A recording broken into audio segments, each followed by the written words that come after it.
गणानान्त्वा गणपतिगुं हवामहे कविं कवीनामुपमश्रवस्तमं ज्येष्ठराजं ब्रह्मणां ब्रह्मणस्पत आनशृण्वन्नोतिभिः सीदसादनं प्रणो देवी सरस्वती वाजेभिर्वाजिनीवती धीनामवित्र्यवतु गणेशाय नमः सरस्वत्यै नमः श्रीगुरुभ्यो नमः हरिः ओम शांति शांति शांतिः। భారతీయ సంస్కృతి వైభవ కార్యక్రమం ఓం ప్రసార మాధ్యమం ద్వారా ప్రసారమవుతున్నటువంటి ఈ ఆదివారం ఈ కార్యక్రమానికి సహృదయైన సదస్సులకు ప్రేక్షకులకు అందరికీ స్వాగతం, శుభ స్వాగతం. భారతీయ సంస్కృతి వైభవంలో వేదాలకు ఓంకారానికి ఉన్నటువంటి ప్రాధాన్యాన్ని మనం తెలుసుకుంటూనే ఉన్నాం. అటువంటి వేదమాత మనల్ని రక్షించాలనే ప్రార్థనతో మనం ఈ కార్యక్రమం ప్రారంభిద్దాం. శక్తిత్రయీ వేదమాత శక్తిత్రయీ వేదమాత సర్వదైవ స్వరూపిణి సత్యధర్మస్వరూపా చ పాతు న సర్వదా శుభా.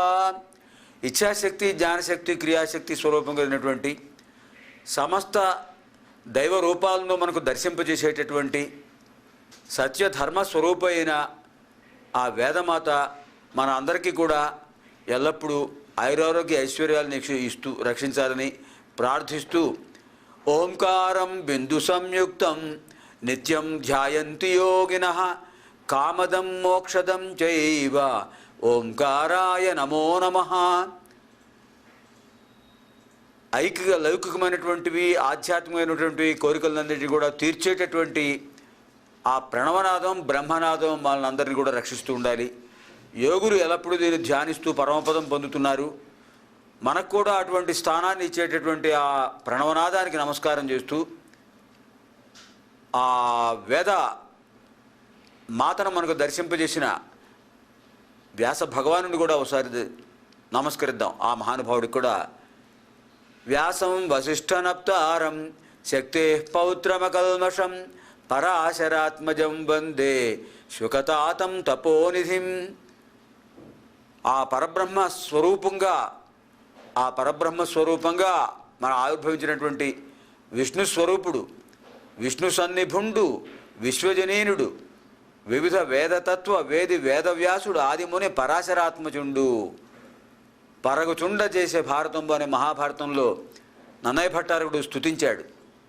విష్ణు సన్నిభుండు, విశ్వజనీనుడు అటువంటి మహానుభావుడు వేదవ్యాసుడు మనందరినీ కూడా రక్షించాలి.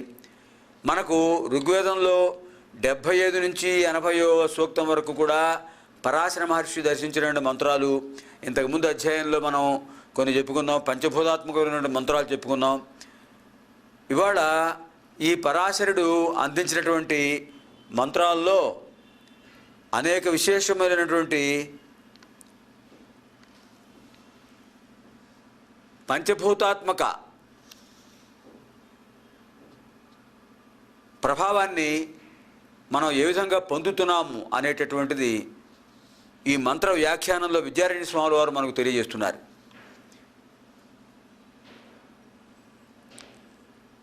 అగ్ని, వాయువు, వరుణుడు, జావా పృథివీ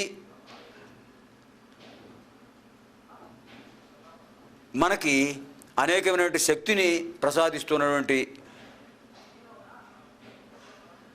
ముఖ్యమైనటువంటి మౌలిక పదార్థాలు ఇవి. ఒక్కొక్క పదార్థానికి ఒక దేవతను అధిష్టానంగా చేశారు ఋగ్వేదంలో. అటువంటి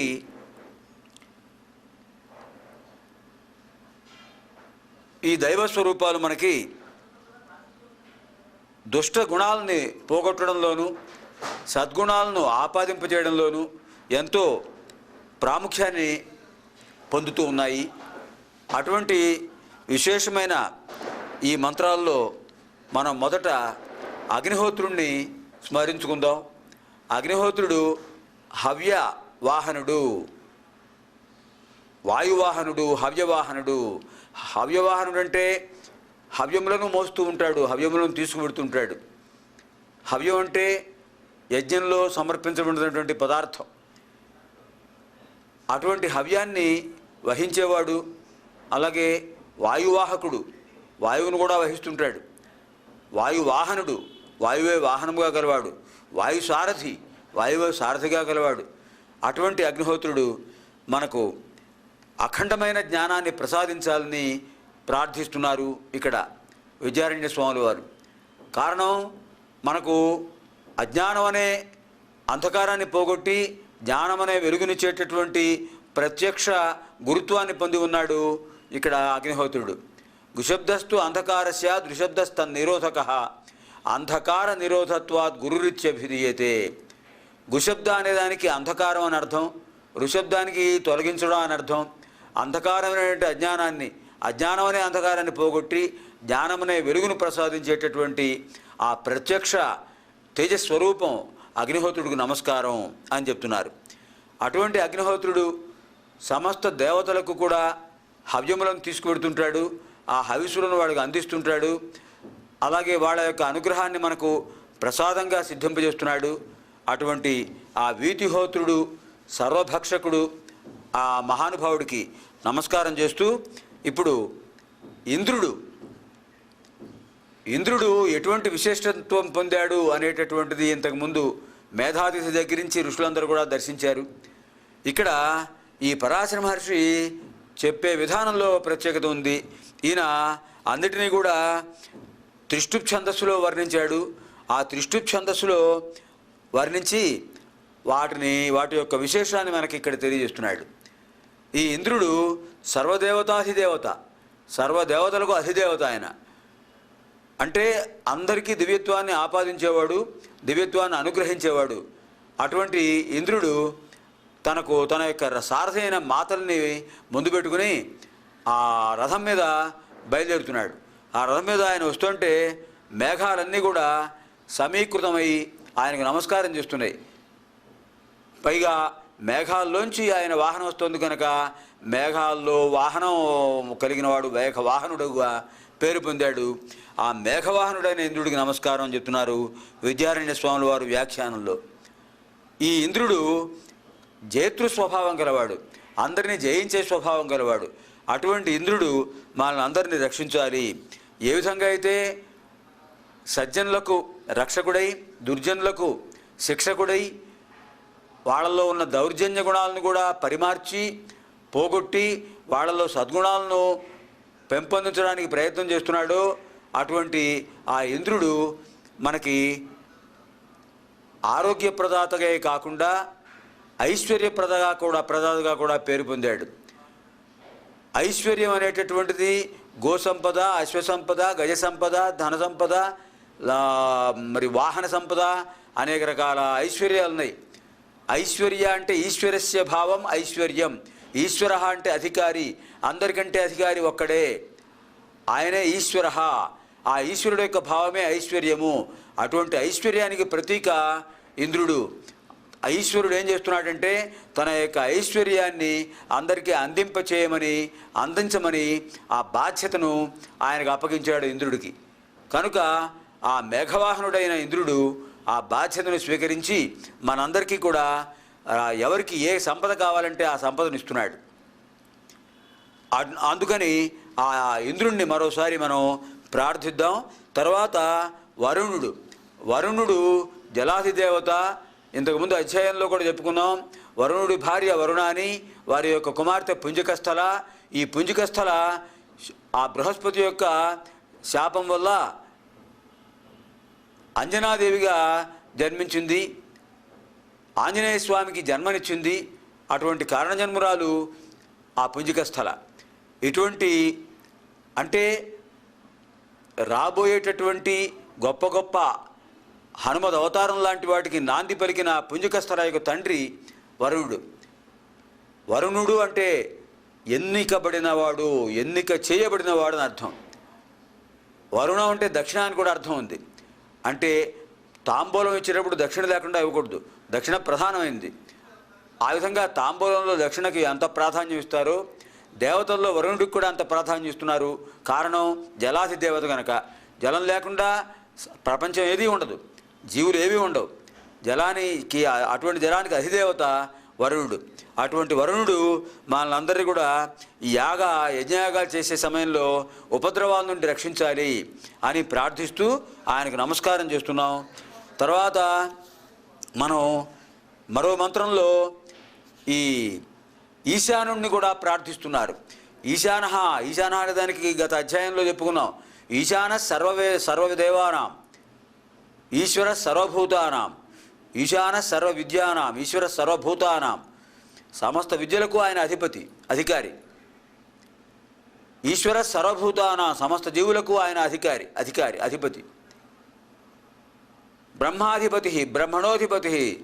బ్రహ్మ ఆయనే పరబ్రహ్మతత్వం కలిగినవాడు కనుక ఆయనకు నమస్కారం అని ఆ ఈశాన్య దిక్కుకు అధిపతి అయినటువంటి ఈశానుడిని ప్రార్థిస్తున్నాం. ఈ ఈశానుడే మనకు సమస్త విభూతిని కూడా, అలాగే అణిమాది అష్టసిద్ధులు కలిగినటువంటి ఆ తత్వాన్ని కూడా మనకు ప్రసాదిస్తున్నాడు. అటువంటి మహానుభావుడికి నమస్కారం చెప్తూ ఇప్పుడు విశ్వే దేవతల దగ్గరికి వస్తున్నాం. విశ్వే దేవతలు విశ్వమంతా సంచరించేటటువంటి దేవతలు. ఈ విశ్వే దేవతలకు ముఖ్యంగా పితృదేవతా కార్యక్రమాల్లో ఎంతో ప్రాధాన్యం ఇస్తున్నాం. ఆ పితృదేవతా కార్యక్రమాల్లో విశ్వే దేవతలకు ఎంత ప్రాధాన్యం ఇస్తున్నామంటే, ముందు ఆ విశ్వే దేవస్థానంలో ఉన్నటువంటి ఆ విప్రుణ్ణి మనం సత్కరిస్తాం, ఆయన్ని సన్మానిస్తాం, ఆయన్ని గౌరవిస్తాం, ఆయనకి అర్చనాదులు చేస్తాం. సవ్యంలో యజ్ఞోపేతాన్ని సవ్యంగా, అంటే ఎడమ నుంచి కుడికి ప్రదక్షిణాకారంలో పెట్టుకుని ఆ సవ్యస్థితిలో ఉండి ఆ విశ్వదేవతల స్థానంలో ఉన్నటువంటి విప్రుణ్ణి మనం అర్చిస్తాం, పూజిస్తాం. ఆ తర్వాత అపసవ్యానికి వచ్చేసి, అంటే కుడి నుంచి ఎడంవైపు పెట్టుకుని యజ్ఞోపేతాన్ని మార్చుకుని అప్పుడు పితృదేవత స్థానంలో తిలలతో అక్కడ అర్చిస్తాం. శ్వేతాక్షతలతో, తెల్లటి అక్షరాలతో సవ్యంలో అర్చిస్తాం విశ్వదేవతల్ని. పితృదేవతల్ని నువ్వులతో, నల్ల నువ్వులతో అపసవ్యంలో ఉండి అర్చిస్తాం. ఆ విధంగా పితృదేవతా కార్యక్రమంలో ఈయనకు చాలా ప్రాధాన్యం ఇస్తున్నారు. విశ్వే దేవతలకు ప్రాధాన్యం ఇస్తున్నారు. విశ్వమంతా సంచరించే దేవతలు కనుక విశ్వే దేవతలు అని అర్థం. విశ్వంలో ఉన్న అందరినీ కూడా తమ దివ్యశక్తితో కాపాడేవాడు కనుక విశ్వే దేవతలు అని కూడా అర్థం ఉంది. అటువంటి విశ్వే దేవతలకు నమస్కారం చేస్తున్నాం. ఆ తర్వాత మరొక విశేషం ఏంటంటే, ఇప్పుడు మనం ఇవాటితో, ఈ ఆదివారంతో అధిక భాద్రపద మాసం పూర్తయింది. అధిక భాద్రపదం మాసం పూర్తయి నిజ భాద్రపదంలో అడుగుపెట్టాం. తిథి వచ్చేసింది, పాడ్యమి. సరిగ్గా ఇవాటి నుంచి లెక్క పెడితే 3వ రోజు, అంటే 19వ తారీఖు బుధవారం నాడు విఘ్నేశ్వరుడి యొక్క ఆరాధన చేస్తాం, వినాయక చతుర్థి. మనం ఏ కార్యక్రమం మొదలుపెట్టినా కూడా ఆ విఘ్నేశ్వరుడి యొక్క రుక్కుతో ప్రారంభిస్తున్నాం కదా. మన ఈ కార్యక్రమం కూడా గణానాన్త్వా అంటూ మొదలుపెట్టాం. గణాది దేవతలకు అధిపతి ఆయన. అటువంటి ఆ గణేశ్వరుడికి నమస్కారం చేస్తూ అసలు మనం ఈ నిజ భాద్రపద మాసం ఈసారి అధిక భాద్రపదం, నిజ భాద్రపదం వచ్చాయి. పర్వదినం ఎప్పుడు కూడా నిజ భాద్రపదంలో చేసుకుంటారు. అందుకని ఇప్పుడు సెప్టెంబర్ 19వ తారీఖు బుధవారం, అంటే ఇంకా 3 రోజుల్లో మనం వినాయక చవితి చేసుకోబోతున్నాం. అటువంటి విశేషం ఉంది కనుక భారతీయ సంస్కృతి సంప్రదాయంలో, భారతీయ సంస్కృతి వైభవంలో వినాయక చతుర్థికి ఎంతో ప్రాధాన్యం ఉంది. కారణం ఆదౌ పూజ్యో గణాధిప. మొట్టమొదట ఏ కార్యక్రమాన్ని చేసినా కూడా మొట్టమొదట గణాధిపతిని పూజించాలి. అంతేకాదండి, మనం మన నివాసాలకు, మన గృహాలకు, నివాసాలు కేవలం వ్యాపార సంస్థలే కాకుండా నివసించే గృహాలకు కూడా ఎడమ పక్కన విఘ్నేశ్వరుడి ప్రతిమ పెడతాం. ఆ ద్వారానికి కుడి పక్కన ఆంజనేయ స్వామి ప్రతిమ పెడుతున్నాం. ఆ విధంగా ఇద్దరిని కూడా ఆరాధిస్తున్నాం. ఇంటికి ఆ గుమ్మానికి అటు ఇటు కూడా ఉంచేసి. ఎందుకంటే ఎటువంటి అశుభ దృష్టి కలిగిన, వక్ర దృష్టి కలిగిన గ్రహాల యొక్క ప్రభావం కూడా పడకుండా రక్షిస్తున్నాడు ఆయన. ఎందుకు? విఘ్నేశ్వరుడు విఘ్నాలు రాకుండా రక్షిస్తే, ఆయన సూర్యుడి యొక్క శిష్యుడు. ఆయన హనుమంతుడు సూర్యుడి దగ్గర చతుర్దశ విద్యలు నేర్చుకున్నాడని చెప్పుకున్నాం హనుమ జయంతి సందర్భంగా ఇంతకుముందు కార్యక్రమంలో. అటువంటి మహానుభావుడు, ఆ చతుర్దశ విద్యలు నేర్చుకున్నటువంటి మహానుభావుడు కనుక ఆయన తన ప్రియమైన శిష్యుడిగా భావిస్తాడు సూర్యుడు. ప్రియమైన శిష్యుడిగా భావిస్తాడు కనుకనే ఆ సూర్యభగవానుడు ఏం చేస్తున్నాడంటే, ఎక్కడైతే హనుమంతుడి యొక్క అర్చన జరుగుతుందో అక్కడ దుష్టగ్రహాల యొక్క బాధ ఉండదు అని ఆయన శాసించాడు. కారణం, ఆయన గ్రహరాజు, గ్రహాలన్నిటికీ ఆయన అధిదేవత. ఆయన చుట్టూనే తిరుగుతుంటాయి గ్రహాలన్నీ కూడా. ఆయన చుట్టూ తిరుగుతూ ఆయనకు అనుసంధానంలో మెలిగేట్టుగా ఆ గ్రహాల యొక్క బాధ మనకు కలగకుండా చేసే అధికారం ఆయనకి మాత్రమే ఉంది. మరి ఆ అధికారాన్ని ఏం చేశాడు ఆయన? తన యొక్క ప్రియమైన శిష్యుడు, రామాయణంలో ప్రముఖ పాత్రధారి, ముఖ్య పాత్రధారి, భగవన్నామస్మరణ ఎక్కడ ఉంటే అక్కడ కూర్చునేటువంటి మహానుభావుడు. ఎత్ర ఎత్ర రఘునాథ కీర్తనం తత్ర తత్ర కృతమస్తకాంజలి బాష్పవారి పరిపూర్ణలోచనం మారుతిం నమత రాక్షసాంతకం. ఎక్కడ నామస్మరణ జరుగుతుందో అక్కడ ఆ దివ్యమైనటువంటి భావావేశాన్ని పొంది భక్తి తన్మయుడే ఆనంద బాష్పాలతో తల వంచి కృత మస్తకాంజలి, మస్తక శిరస్సు మీద అంజలి ఘటిస్తూ అది సరైన నమస్కారం. దేవతలకు చేసే నమస్కారం ఇలా ఉండాలి. ఆ విధంగా నమస్కారం చేస్తూ తల వంచి ఆ భగవన్నామాన్ని మనసులో స్మరించుకుంటూ బాష్పవారితో, ఆనంద బాష్పాలతో ఉన్నటువంటి ఆ మహానుభావుడు మనల్ని రక్షించాలి అని ఆ శ్లోకానికి అర్థం. అటువంటి శక్తి ఆయనకు ఉంది. అలాగే ఆయన్ను ఆరాధించడం వల్ల, హనుమదారాధన వల్ల మనకు ఏమొస్తాయో ఆ 8 గుణాలు కూడా చెప్పారు. బుద్ధిర్బలం, యశో, ధైర్యం, నిర్భయత్వం, అరోగత, అజాడ్యం, వాక్పటుత్వం చ హనుమస్మరణాత్ భవేత్. బుద్ధిబలం వస్తుంది, శారీరక బలం వస్తుంది, మానసిక బలం వస్తుంది, యశః మంచి పేరు వస్తుంది, ధైర్యం వస్తుంది, నిర్భయత్వం, భయం ఎక్కడా ఎవరి వల్ల భయం ఉండదు. తర్వాత అరోగత, ఎటువంటి రోగాలు ఉండవు.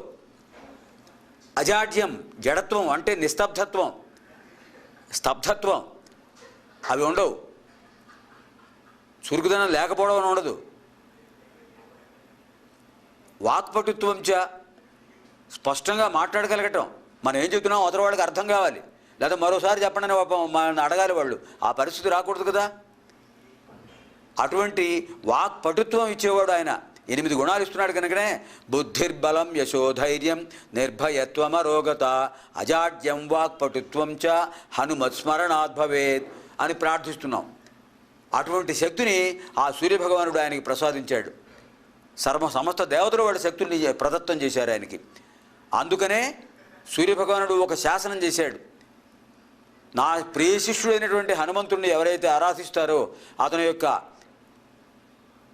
రూపం ఏ గృహంలో ఉంటుందో, ద్వారానికి పక్కన కుడి పక్కన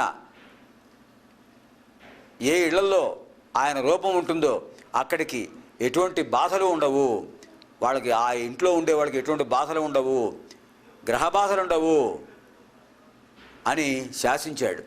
అందుకనే ఆటంకాలు లేకుండా జయప్రదం, సిద్ధిప్రదం, బుద్ధిప్రదం కలగజేసే మహానుభావుడు విఘ్నేశ్వరుడు ఎడం పక్కన ఉంటే, గ్రహబాధలు లేకుండా, వక్రదృష్టి కలగకుండా, దృష్టి దోషం లేకుండా రక్షించేటటువంటి మహానుభావుడు కుడి పక్కన హనుమంతుడున్నాడు. ఆ ఇద్దరు కూడా మనల్ని కాపాడాలని మనం చెప్పుకుంటూనే ఉన్నాం. అంచేత ఇవాళ మనం విఘ్నేశ్వరుడి యొక్క చతుర్థి పర్వదినాన్ని గురించి మనం చెప్పుకుందాం. భాద్రపద శుద్ధ చతుర్థి నాడు విఘ్నేశ్వరుడికి విఘ్నాధిపత్యం ఇచ్చారండి. విఘ్నములకు ఆధిపత్యం ఆయనకే ఇచ్చారు. కారణం ఏమిటి? ఆయన సమస్త శక్తులు కలవాడు. తల్లిదండ్రుల యొక్క ఆప్యాయత, ఆ పార్వతీ పరమేశ్వరుల యొక్క శక్తిని పొందిన మహానుభావుడు. దీనికి ఒక చిన్న గాథ ఉంది. పూర్వం బాణాసురుడు యొక్క బంధువు గజాసురుడు ఉండేవాడు. ఆ గజాసురుడు పరమేశ్వరుని గురించి తపస్సు చేశాడు.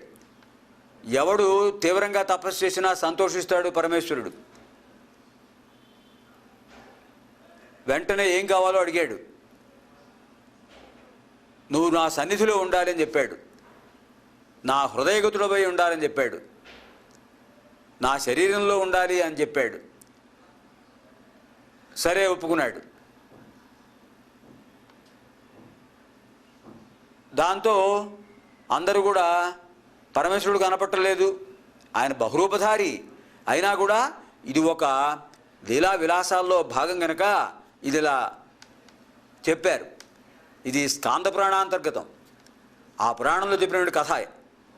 ఆయన కనపడకపోయేటప్పటికీ దేవతలందరూ విష్ణుమూర్తి దగ్గరికి వెళ్ళారు, బ్రహ్మాది దేవతలందరూ.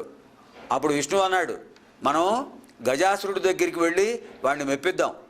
గజాసురుడికి అతన్ని సంతోషింపజేస్తే మనకు ఏది కావాలంటే అది ఇస్తాడు. అతని ద్వారానే మళ్ళీ మహేశ్వరుని బహిర్గతం చేద్దాం అన్నాడు.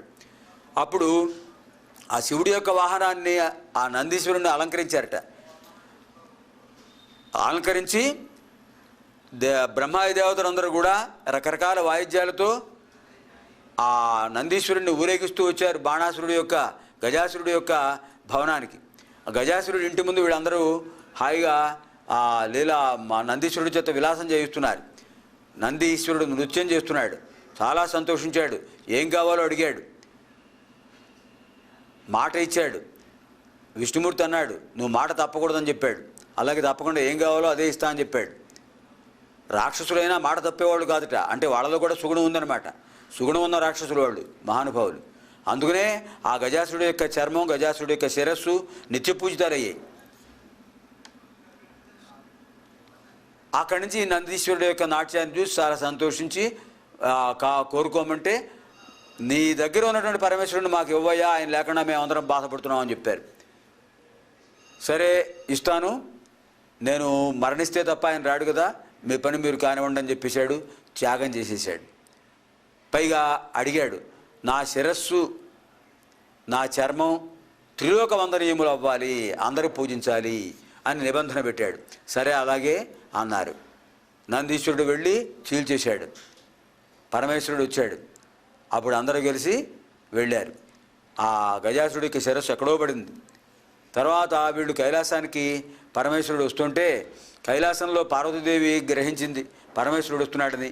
ఆవిడ వెంటనే ఏం చేసింది, ఒక పిండితో బొమ్మను తయారు చేసి ఆ పిండి బొమ్మకు ప్రాణ ప్రతిష్ఠ చేసి, నాయన ఎవరు రాకుండా చూస్తుండు అని కైలాస ద్వారంలో ఉంచి ఆవిడ లోపల అభ్యంగ స్నానం చేస్తుంట.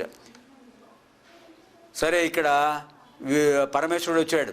ఈ బాలుడు అడ్డగించాడు, లోపలికి రావద్దని. ఆయన పరమేశ్వరుడిని గ్రహించలేకపోయాడు. వాడు పరమేశ్వరుడు కోపం వచ్చింది. కైలాసంలో కైలాసవాసిని నేను, నన్ను లోపలికి రాకుండా అడ్డుకుంటామేంటని ఆయన అప్పటికీ కాస్త చిరాగ్గా పరాగ్గా ఉన్నాడు. ఆ కోపంతో అంటే ఇదంతా భగవంతుడికి లీలా విలాసం అండి. అంతేగాని శివుడికి చిరాక, శివుడికి పరాక, లీలా విలాసం. దానివల్ల మనకి ఒక సందేశం.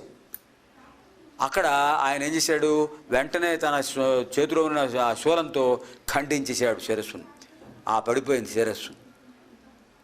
తర్వాత గ్రహించింది పరమేశ్వరి, అయ్యో ఎంత పని చేశారు అంటే. అప్పుడు వెంటనే ప్రమథగణాలను పిలిచాడు ఆయన. ప్రమథగణాలను పిలిచి, ఎవడి శిరస్సు అయితే ఉత్తరాభిముఖంగా ఉత్తరాన పడి ఉంటుందో, ఎవడి శరీరం దక్షిణాభిముఖంగా చూస్తూ శిరస్సు ఉత్తరానికి ఉంటుందో, ఆ శిరస్సును తీసుకొచ్చేయండి అని చెప్పాడు. తీరా అక్కడికి అలా అక్కడ కనిపించింది గజాసురుడి శరీరం. ఆ శిరస్సు అటు పక్కన పడుంది, దక్షిణాభిముఖంగా ఉంది. ఆ శిరస్సును తీసుకొచ్చి ఇచ్చారు. ఆ శిరస్సును అతికించి అందరూ కూడా ప్రాణప్రతిష్ఠ చేశారు దేవతలందరూ, బ్రహ్మాది దేవతలు. ఆ విధంగా గజాననుడు అయ్యాడు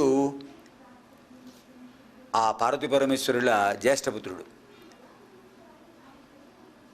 అటువంటి స్థితి. ఈ సమయంలో మనం ఓ పద్యం గుర్తు చేసుకోవాలి.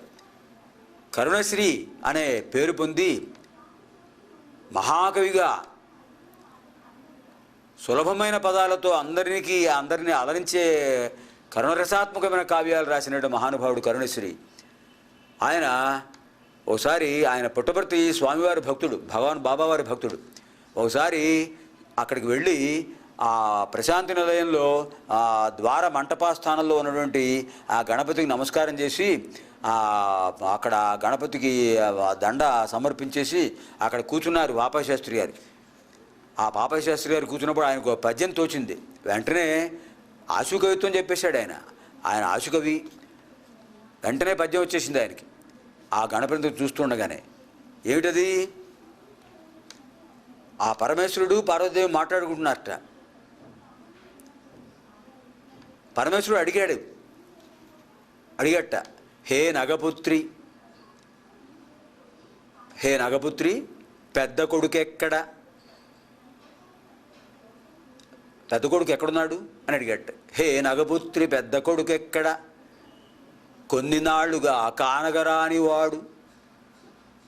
హే నగపుత్రి అంటే హిమవంతుడి కుమార్తె హైమవతి. ఓ హైమవతి, పెద్ద కొడుకు ఎక్కడ? కొన్ని నాళ్లుగా కానగరాడు వాడు. కొన్నాళ్ళ నుంచి కనపట్లేదేంటి పెద్దబ్బాయి గణపతి అని చెప్పాట. అప్పుడు ఆవిడ చెప్తోంది, ఓ ప్రాణపతి క్షణకాలము తీరదు వానికిన్ ప్రశాంతి నిలయంబున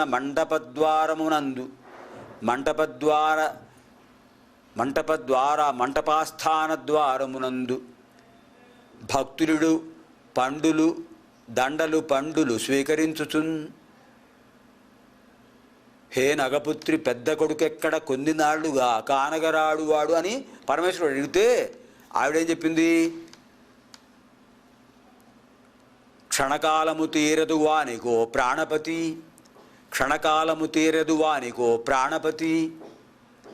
స్వామి, వాడికి ఒక్క క్షణం కూడా తీరట్లేదుట. అంత హడావుడిగా ఉన్నాడా అని అంటే అప్పుడు ఆవిడ చెప్పింది, ప్రశాంతి నిలయంబున ద్వార మంటపాస్థానమునందు. భగవాన్ బాబావారి యొక్క ప్రశాంతి నిలయంలో భగవాన్ బాబావారు విఘ్నేశ్వరుని ప్రతిష్ఠించారు. ఆ ఆస్థానంలో ద్వార మంటపాస్థానంలో ఉన్నట్ట. భక్తులుడు దండలు పండులు స్వీకరించుచున్. ఆ భక్తులందరూ కూడా ఎంతో భక్తితో దండలు, ఆ పండ్లు, పూలదండలు, పండ్లు ఇస్తుంటే అవన్నీ స్వీకరిస్తూ అలా ఉడిపాడు. అంచేత ఒక్క క్షణం తీరుబట్టలేదు అని చెప్పాట. అలా ఆ పాపశాస్త్రి గారి గణపతి గురించి చెప్పిన పద్యం అది. ఆ విధంగా ఆయన గజాననుడు అయ్యాడు. దేవతలందరూ అడిగారు, ఆ గజాననుడికి నమస్కారం చేస్తాం. అది సరిగ్గా భాద్రపద శుద్ధ చతుర్థి. అంతేకాదు ఆయనకి అందరూ నమస్కారం చేశారు. దేవతలందరూ రకరకాల నైవేద్యాలు సమర్పించారు. అవన్నీ తీసుకుని వచ్చాడు ఆయన.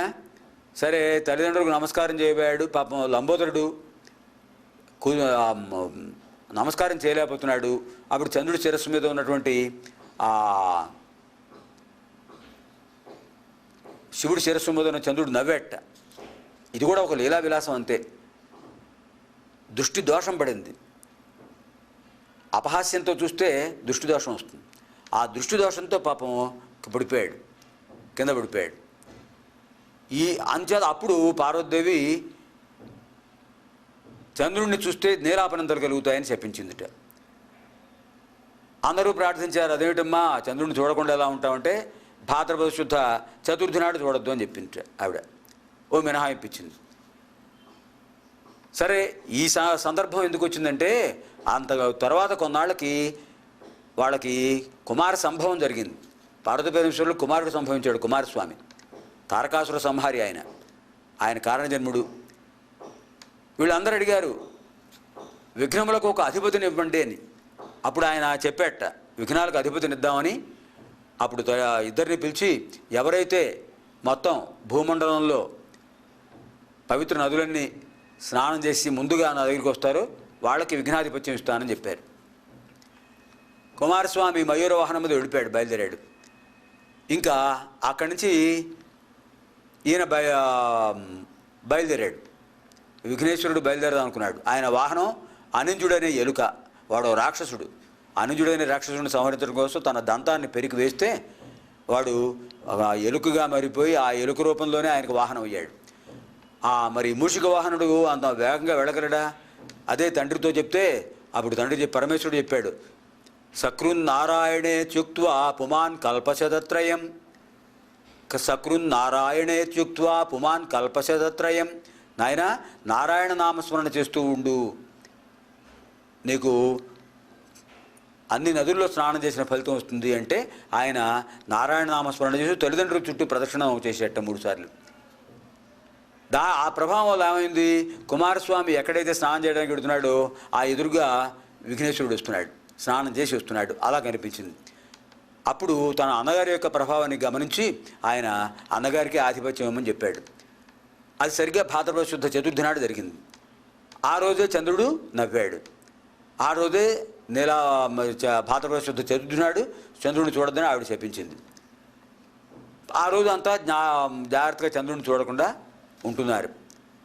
ద్వారకా నగరంలో, ద్వాపరయుగంలో ద్వారకా నగరంలో జరిగిన సంఘటన ఏమిటంటే, శ్రీకృష్ణ పరమాత్మ గోక్షీరం తీసుకుంటూ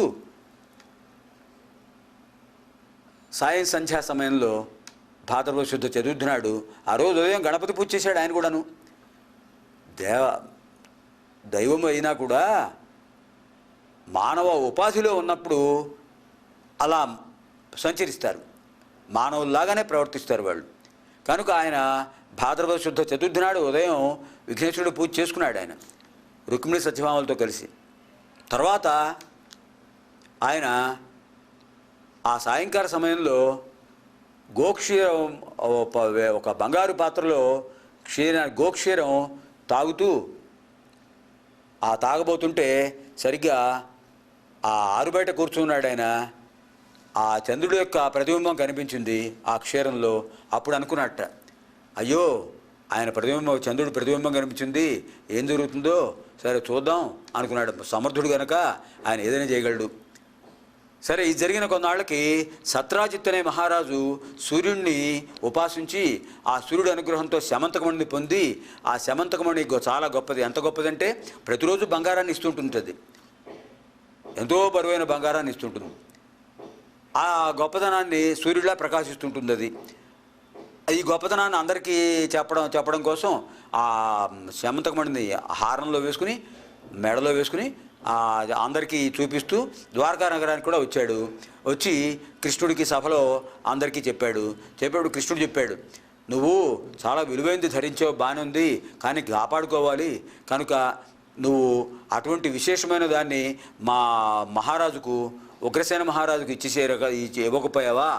ఇస్తే బాగుంటుంది కదా అని అంటే, ఇంత తపస్సు చేసి పొందింది మీకు ఇవ్వడానికి ఏమిటి అని చెప్పేసి సరే అన్నాడు, వెళ్ళిపోయాడు. ఆ జరిగిన కొన్నాళ్ళకి ఏం చేశాడు, సత్రాజిత్తు తమ్ముడు ప్రసేనుడు అనేవాడు అన్నగారిని అడిగి ఆ హారం వేసుకున్నట్ట శమంతకమణితో కూడా. ఆ హారం వేసుకుని అడవిలో తన స్నేహితులతో పాటు వేటకు వెళ్ళాడు. అలా వేట కొడుతుంటే చాలా వేగంగా పెడుతూ ఒక సింహాన్ని తరుముకుంటూ వెళ్ళాడు. మిగతా వాళ్ళందరూ కూడా పరివారం వెనకాల ఉండిపోయారు, వాడు ఒక్కడే ముందుకు వెళ్ళాడు. ఆ వెళ్ళటంతో గుర్రం తట్టుకుని పడిపోయింది, వేగం ఎక్కువైపోయి వాడు కింద పడిపోయాడు. ఆ కింద పట్టడంతో సింహం ఆ వెడుతున్న సింహాల ఒకసారి వచ్చేసి వాడిని చంపేసి ఆ శమంతకమణిని సూర్యకిరణాలు పడి ఎర్రగా మెరుస్తుంటే అదొక మాంస ఖండం అనుకుని నోటితో కొరుచుకుని వెళ్ళిపోతుంది. కొంత దూరం వెళ్ళిన తర్వాత జాంబవంతుడు, త్రేతాయుగంలో ఉండే జాంబవంతుడు, ఆయన చిరంజీవి కనుక ఇంకా ఉన్నాడు. ఆ జాంబవంతుడు చూశాడు, ఈ సింహానికి విలువ తెలియట్లేదు, శమంతకమణి యొక్క విలువ అని చెప్పి ఒక ముష్టిఘాతంతో సింహాన్ని నేలకు కరిపించేశాడు. దాని నోట్లోని శమంతకమణిని తీసుకున్నాడు. తీసుకువెళ్ళి తన కుమార్తె జాంబవతికి జన్మదిన కానుకగా ఇచ్చాడట. సరే, ఇక్కడ వీడేం చేశాడు? ఈ సత్రాజిన్ మహారాజు కృష్ణుడే శమంతకమణి తనకు ఇవ్వలేదని చెప్పి తన తమ్ముడిని సంహరించేసి కృష్ణుడే తీసుకున్నాడు అని ఒక నీలాపనింద ప్రచారం చేశాడు. నీలాపనింద అంటే చెయ్యని నింద, తప్పు చేయలేదు కానీ నింద పడింది, అది నీలాపనింద. ఇది ఎందువల్ల వచ్చిందో కృష్ణుడు గ్రహించాడు. భాద్రపద శుద్ధ చదువుతున్నాడు. ఆ బంగారు పాత్రలోని ఆవు పాలల్లో చంద్రుడి యొక్క ప్రతిబింబం చూశాడు కనుక ఆ సాయంకాలం. అరే వెంటనే ఆయన సమర్థుడు కనుక ఆయన ఏం చేశాడు? తన పరివారంతో చెప్పాడు, వెంటనే ఈ నీలాపనందను పోగొట్టుకోవాలి, ఈ పొరపాటున వచ్చిన అపనందను పోగొట్టుకోవాలని చెప్పేసి తన సైనికులతో కలిసి అడవికి వెళ్ళాడు. అక్కడ కనిపించింది ప్రసేనుడి కళేబరం కనిపించింది, కొంత దూరంలో సింహం కనిపించింది. ఆ తర్వాత అడుగుజాడలను బట్టి జాంబవంతుడి గుహకు వెళ్ళాడు. జాంబవంతుడి గుహకు వెళితే అక్కడ జాంబవతి ఆ చెలికెత్తులతో ఆడుకుంటోంది, ఆ నగ వేసుకుని. అప్పుడు ఆ నగ ఇమ్మని చెప్తే ఆవిడ అరిచింది, తండ్రిని పిలిచింది. తండ్రి వచ్చేసాడు. ఇతను ఏదో సామాన్యుడు మానవుడిలో ఉన్నాడు. పరివారం అంతా వెనకాల ఉండిపోయారు, ఆయన ఒక్కడే వెళ్ళిపోయాడు లోపలికి గుహలోకి. ఆ సామాన్య మానవుడిలా ఉన్నాడు అనుకుని ఆ శమంతకమణిని ఇవ్వనన్నాడు. ఇద్దరి మధ్య యుద్ధం జరిగిందట. 21 రోజులు యుద్ధం చేశారట వాళ్ళు, ఘోర యుద్ధం. ఆ చివరికి ఆ జాంబవంతుడు క్షీణించిపోయింది వాడి బలం. అప్పుడు అతనికి జ్ఞాపకం వచ్చింది, నా బలం క్షీణించింది అంటే జాంబవంతుడు అంటే బ్రహ్మదేవుడు ఆవరించినప్పుడు జన్మించిన వాట. జృంభ అంటే ఆవరింత సంస్కృతంలో. ఆ జృంభలోంచి జన్మించినవాడు జాంబవంతుడు, మహాశక్తి సంపన్నుడు. మరి అటువంటి వాడికి బలం క్షీణించిపోయింది. అప్పుడు అనుకున్నాడు, ఈయన దైవస్వరూపం, దేవుడే భగవంతుడు అయి ఉంటాడు అని ఒక్కసారి ఆలోచిస్తే కనిపించిన శ్రీరామచంద్రుడు సాక్షాత్కరించాడు. అప్పుడు నమస్కారం చేసి, నన్ను క్షమించు స్వామి అని చెప్పాడు. అప్పుడు కృష్ణుడు అన్నాడు, త్రేతాయుగంలో పట్టాభిషేకానంతరం అందరికీ ఎవరు అడిగిన వరాలు వాళ్ళకి ఇస్తూ ఎవరికి ఏం కోరితే నిన్ను అడిగాను. అప్పుడు నువ్వేమన్నావు? నీతో ద్వంద్వయుద్ధం చేయాలి అని అడిగావు. ఈ యుగంలో సాధ్యం కాదు, ద్వాపర యుగంలో సాధ్యం అవుతున్నాను, అది ఇప్పుడు సాధ్యమైంది అని అనుగ్రహించాడు. అప్పుడు తను చేసిన తప్పుకు పరిహారంగా తన కుమార్తె జాంబవతిని శమంతకమణిని ఇచ్చేసి నమస్కారం చేసి పంపించాడు. ఆ విధంగా జాంబవతితోనూ శమంతకమణితోనూ వచ్చేసాడు శ్రీకృష్ణుడు ద్వారకా నగరానికి. వచ్చిన తర్వాత సత్రాజిత్తును పిలిపించాడు, జరిగిన విషయం చెప్పాడు, శమంతకమణిని ఇచ్చాడు. అప్పుడు ఆయన కూడా బాధపడుతూ నన్ను క్షమించు శ్రీకృష్ణ, పొరపాటు చేశాను, నా కుమార్తె నేను వివాహం చేసుకోవాలనుకుంటుంది, ఇప్పటిదాకా నేను ఆటంకాలు కలిగించాను, నీ గొప్పతనాన్ని ఇప్పుడు నాకు తెలిసింది, నన్ను క్షమించి నా కుమార్తెను శమంతకమణి కూడా మళ్ళీ శమంతకమణి నీ దగ్గర ఉంచుకొని నేను ఎలాగో దాన్ని కాపాడలేను, ఈ నా కుమార్తెను నీకు ఇచ్చి వివాహం చేస్తానని చెప్పాడు. ఆ విధంగా ఆ సత్యభామాదేవి జాంబవతి దేవి వాళ్ళిద్దరిని కూడా వివాహం చేసుకున్నాడు రుక్మిణీదేవి సమక్షంలో. అటువంటి ఆ సమయంలో ఆ వివాహ సందర్భంలో వీళ్ళందరూ అడిగారట. అంటే ఈ శమంతకోపాఖ్యానం జరగకముందు శ్రీకృష్ణుడికి రుక్మిణీదేవి మాత్రమే భార్య, లక్ష్మీదేవికి అంశ సంభూతురాలు, సత్యభామ భూదేవి యొక్క అంశ. ఈ శమంతకోపాఖ్యానంలో మనకి సత్యభామ వివాహ ఘట్టం వస్తుంది. ఈ సత్యభామాదేవి వివాహం జరిగినప్పుడు దేవతలు ఋషులు అందరూ వచ్చారు. అందరూ స్వామిని ప్రార్థిస్తూ చెప్పారట, భాద్రపద శుద్ధ చతుర్థి నాడు చంద్రబింబం చూడడం వల్ల వచ్చిన నీలాపనందం ఏమిటో మేము చూసాం, మరి ఇటువంటి పరిస్థితి నీకు వచ్చిన దగ్గర నువ్వు సమర్థుడు కనుక పోగొట్టుకోగలిగావు, మా పరిస్థితి ఏమిటి అని అంటే అప్పుడు ఆయన చెప్పాడు వాళ్ళందరికీ అభయమిస్తూ, భాద్రపద శుద్ధ చతుర్థి నాడు విఘ్నేశ్వర ఉత్పత్తి క్రమం స్కాంద పురాణాంతర్గత ఆ కథ అంతా కూడా విని, శమంతకోపాఖ్యాంగం కూడా విని ఆ అక్షతలు శిరస్సును ధరిస్తే భాద్రపద శుద్ధ చతుర్థి నాడు చంద్రబింబాన్ని చూసినా కూడా దోషం రాదు అని ఆయన అనుగ్రహించాడు. అప్పటి నుంచి కూడా మనకి ఈ వినాయక చవితి యొక్క విశేషం మనకు కనిపిస్తోంది ఈ రకంగా. అటువంటి విఘ్నేశ్వరుడికి మనం నమస్కారం చేస్తూ, ఇంకా ఈ విఘ్నేశ్వర స్వామి యొక్క షోడశోపచార పూజలో మనం ఒకసారి ఏమేమిటి అసలు షోడశోపచార పూజ అనేది మనం ఇంతకుముందు సంస్కృత భాష గురించి చెప్పుకుంటూ ఏమన్నాం? దివ్యమైన భాష, దివ్యాం భవ్యాం సుబోధాం చ శుద్ధాం అర్థప్రదాయినీం జననీం బహుభాషాణం వందే గీర్వాణ భారతీం అని ప్రార్థన చేస్తున్నాం కనుక ఆ దివ్యమైన భాష అనేటువంటి శక్తి ఎలా వచ్చింది సంస్కృతానికంటే దేవతార్చనలో ఉపయోగించే భాష కనుక దివ్యమైన భాష అని చెప్పుకున్నాం. ఆ విధంగా షోడశోపచార ప్రక్రియలో మనం ఏ విధంగా సంస్కృత భాషను ఉపయోగిస్తున్నాం అనేది మనం ఒకసారి చూద్దాం. భగవంతుడికి మనం చేసే ఉపచారం 16 రకాలుగా ఉంటుంది. దాన్ని షోడశ ఉపచార సేవ అంటారు. షోడశ ఉపచారం అంటే సేవ కూడా పూజే. ఇది 16 రకాలు. షట్ దశ షోడశ అయింది. షట్ అంటే 6, దశ అంటే 10. అంకానాం వామతో గతి అని వ్యాకరణ సూత్రం. అంకానాం వామతో గతి, ఎడమ నుంచి లెక్క వేయాలట. ముందు 6, తర్వాత 10 కలిపితే 16. 16 రకాల సేవలు చేస్తున్నాం భగవంతుడికి. ఏదైనా ముందు విఘ్నేశ్వరుని పూజిస్తాం. ఇందులో ఈ 16 రకాల పూజల్లో మొదటిది ఆవాహనం, రెండోది ఆసనం, తర్వాత పాద్యం, అర్ఘ్యం. పాద్యం అంటే పాదాలు కడుక్కోవడానికి సమర్పించే జలం. అర్ఘ్యం చేతులు కడుక్కోవడానికి ఉపయోగించే జలం. ఆచమనీయం గొంతు తడుపుకోవడానికి ఇచ్చే జలం. పంచామృత స్నానం, శుద్ధోదక స్నానం, ఈ రెండు ఒకటే ఉపచారం. ఇది 6వ ఉపచారం. అంటే మొదటిది ఆవాహనం, రెండోది ఆసనం, మూడోది పాద్యం, 4వది అర్ఘ్యం, 5 ఆచమనీయం, 6 పంచామృత స్నానం, శుద్ధోదక స్నానం,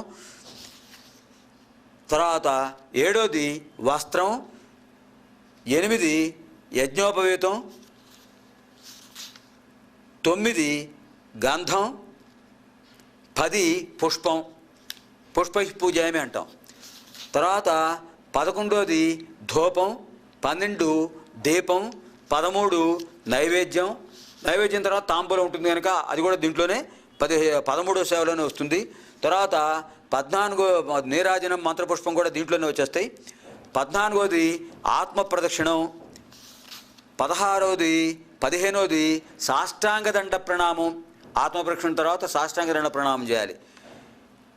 తర్వాత పునఃపూజ, మళ్ళీ ఒకసారి సంక్షిప్తంగా పూజ అంతా చేస్తాం. రెండోసారి క్షమాప్రార్థన అయిన తర్వాత తీర్థ స్వీకరణ, ప్రసాదం. ఇవన్నీ తర్వాత 16వ సేవ ఏమిటంటే ఉద్వాసన. అంటే ఆ భగవంతుడి ఒక తమలపాకు మీద పసుపుతో గౌరీదేవి చేసి ఉంచుతాం. ఆ గౌరీదేవిని చేసినటువంటి దాన్ని మనం ఒక్కసారి ఆ మంత్రం చెప్పుకుంటూ కొంచెం ముందుకు జరిపి మళ్ళీ యథాస్థానం ప్రవేశయామి అంటాం. ఇది 16 రకాల సేవలు. ఈ 16 రకాల సేవల్లో కూడా మనకి ఎటువంటి విశేషాలు ఇచ్చారంటే, మనకి మొట్టమొదట అసలు పూజ మానస పూజ అని ఆది శంకరాచార్యుల వారు చెప్పారు. మనం నిత్య పూజా విధిలో ఇంటి దగ్గర కూర్చున్నప్పుడు యథాశాస్త్రంగా యథావిధిగా మనం పూజ చేయగలం, పూజ చేయడానికి అవకాశం ఉంటుంది. కానీ ఎక్కడికైనా మనం ప్రయాణాల్లో కానీ ఎక్కడికైనా వెళ్ళేటప్పుడు కానీ మనం ఈ పూజా కార్యక్రమాలు నిత్య పూజ చేయలేం కనుక అప్పుడు మానసిక పూజ ఎలా చేయాలని చెప్పారంటే, ఆది శంకరాచార్యులు వారు మహానుభావులు. ఆయన స్పృశించని విషయం లేదు, అన్ని విషయాలు ఆయన మనకు అందించారు. ఆత్మాత్వం గిరిజామతి పరిజనాః ప్రాణా శరీరం గృహం.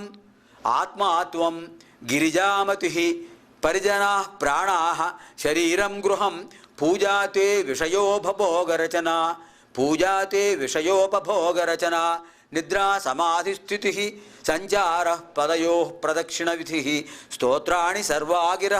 యద్యత్కర్మ కరోమి తత్తదఖిలం శంభో తవారాధనం. యద్యత్కర్మ కరోమి తత్తదఖిలం శంభో తవారాధనం.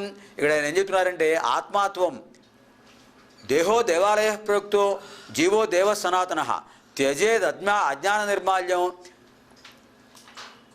సోహం భావేన భావయేత్. అటువంటి ఆ భావాన్ని దృష్టిలో పెట్టుకుని ఏం చెప్పారు, ఆత్మాత్వం, ఓ జీవాత్మ నీవే భగవంతుడవు. గిరిజామతి, ఆ పార్వతీదేవి నా బుద్ధి. పరిజనా ప్రాణాహ, నా సేవకులు, నా ప్రాణాలే ఈ సేవకులు, నీకు సేవ చేసేవాళ్ళు. అలాగే ప్రాణా శరీరం గృహం, నా శరీరం ఈ దేహమే దేవాలయము. పూజాతే విషయోపభోగ రచన, నీకు నేను ఏ పని చేసినా కూడా నిన్ను పూజించడమే అనే దృష్టితో చేస్తున్నాను. నిద్రా సమాధి స్థితి, నేను నిద్రపోవడం కూడా నిన్ను స్మరిస్తూ నిద్రపోతున్నా గనక ఇది కూడా ఒక సమాధి స్థితిలో భాగమే, నిన్ను ధ్యానించడంలో భాగమే. సంచార పదయో ప్రదక్షిణ విధి, నేను ఎక్కడికి సంచరించున్నా, ఎక్కడికి వెడుతున్నా కూడా ఆ ప్రదక్షిణం అంతా కూడా నీకు చేసిన ప్రదక్షిణం లాంటిదే. స్తోత్రాన్ని సర్వాగ్రహ, నేను చెప్పే మాటల ప్రతి మాట కూడా నిన్ను స్తోత్రం చేసేదే. భగవన్ నామస్మరణ నిరంతరం జరుగుతూ ఉంటుంది కనుక నేను పలికే ప్రతి మాట నీ స్మరణయే, నీ స్తోత్రమే. యద్యత్ కర్మ కరోమి తత్తఖిలం శంభో తవారాధనం. హే పరమేశ్వర, నేను ఏ పని చేసినా కూడా నీ యొక్క ఆరాధనమే అని చెప్పారు ఆది శంకరాచార్య. ఇది మానస పూజ. ఇంకా బాహ్యంగా మనం చేసేటువంటి పూజ చెప్పుకున్నాం కదా, 16 రకాల పూజలు. ఈ పూజ ప్రారంభంలో మనం ఏం చేస్తున్నాం, దీపారాధన చేస్తాం. దీపారాధన చేసిన తర్వాత మనం ఆగమార్థంతు దేవానాం నిగమార్థంతు రక్షసాం, ఆగమార్థంతు దేవానాం నిగమార్థంతు రక్షసాం, కుర్యాద్ఘంటారవం తత్ర దేవతాహ్వాన లాంఛనం. దేవతాహ్వాన లాంఛనమే ఈ ఘంటానాదం. తర్వాత అపవిత్ర పవిత్రో వా సర్వావస్థాంగతోపి వా యస్మరేత్ పుండరీకాక్షం సబాహ్యాభ్యంతర శుచి అని మానసికంగా శారీరకంగా పవిత్రతను ఆపాదించుకుంటూ స్వామికి నమస్కారం చేస్తున్నాం. తర్వాత ఏం చేస్తున్నాం అంటే ప్రాణాయామపూర్వకంగా మనం ఓంకారం చేయాలి. 3 సార్లు ప్రాణాయామపూర్వకంగా ఓంకారం చేసి ద్వాదశ మాత్రాత్మకంగా బ్రహ్మనాదాన్ని ధ్యానించి తర్వాత మనం ప్రారంభిస్తున్నాం. ఆ విఘ్నేశ్వరుడి పూజ ప్రారంభిస్తున్నాం. విఘ్నేశ్వరుడి పూజ ప్రారంభిస్తూ మొట్టమొదటి సంకల్పం చేసుకుంటాం. ఏమని? ఓం కేశవాయ స్వహ, ఓం నారాయణాయ స్వహ, ఓం మాధవాయ స్వహ, ఓం గోవిందాయ నమః, విష్ణువే నమః, మధుసూదనాయ నమః, త్రివిక్రమాయ నమః, వామనాయ నమః, శ్రీధరాయ నమః, ఋషికేశాయ నమః, పద్మనాభాయ నమః, దామోదరాయ నమః, సంకర్షణాయ నమః, వాసుదేవాయ నమః, ప్రద్యుమ్నాయ నమః, అనిరుద్ధాయ నమః, పురుషోత్తమాయ నమః, అధక్షుజాయ నమః, నారసింహాయ నమః, అచ్యుతాయ నమః, జనార్దనాయ నమః, శ్రీకృష్ణాయ నమః, ఉపేంద్రాయ నమః, హరే నమః, శ్రీకృష్ణాయ నమః. ఉత్తిష్టంతు, ఇక్కడి నుంచి ప్రారంభమవుతుందండి సంకల్పం. ఉత్తిష్టంతు భూతపిశాచాః ఏతే భూమిభారకాః ఏతేషామవరోధేన బ్రహ్మకర్మ సమారభే. నా చుట్టూ ఉన్నటువంటి ఈ బ్రహ్మకర్మకు ఆటంకం కలిగించేటువంటి అన్నింటినీ కూడా నేను మనసారా ప్రార్థిస్తున్నాను. నాకు ఆటంకం కలగచేయకుండా అవన్నీ కూడా ఉత్తిష్టంతు, వెళ్ళిపోండి, లేచి వెళ్ళిపోండి ఇక్కడి నుంచి, నాకు ఆటంకం కలగచేయకండి అని ప్రార్థిస్తున్నట్ట ఈ అర్చకుడు, అర్చన చేసేవాడు. తర్వాత ఏం చేస్తున్నాడంటే మమ ఉపాత్త దురితక్షయ ద్వారా, సమస్త దురితక్షయ ద్వారా అంటే నేను చేసిన పాపాలని పోగొట్టడం కోసం నేను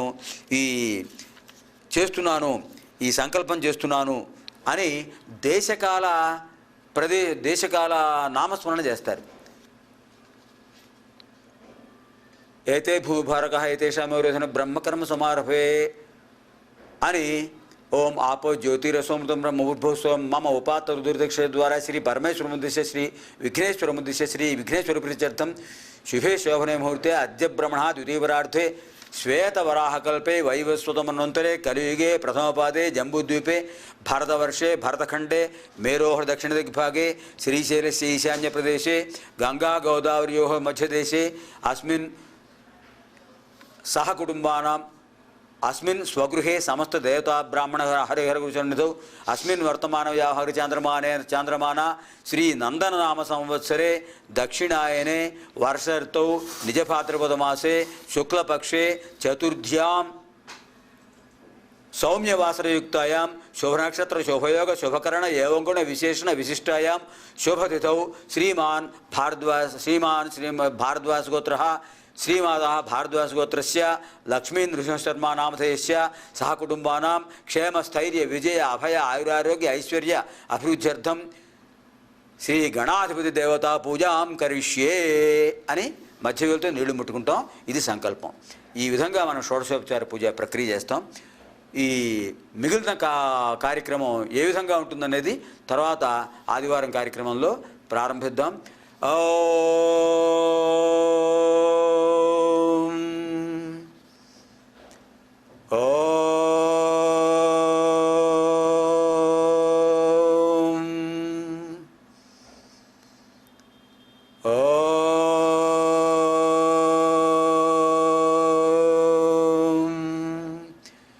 సహనావతు సహనౌ భునక్తు సహ వీర్యం కరవావహై తేజస్వినావధీతమస్తు మా విద్విషావహై.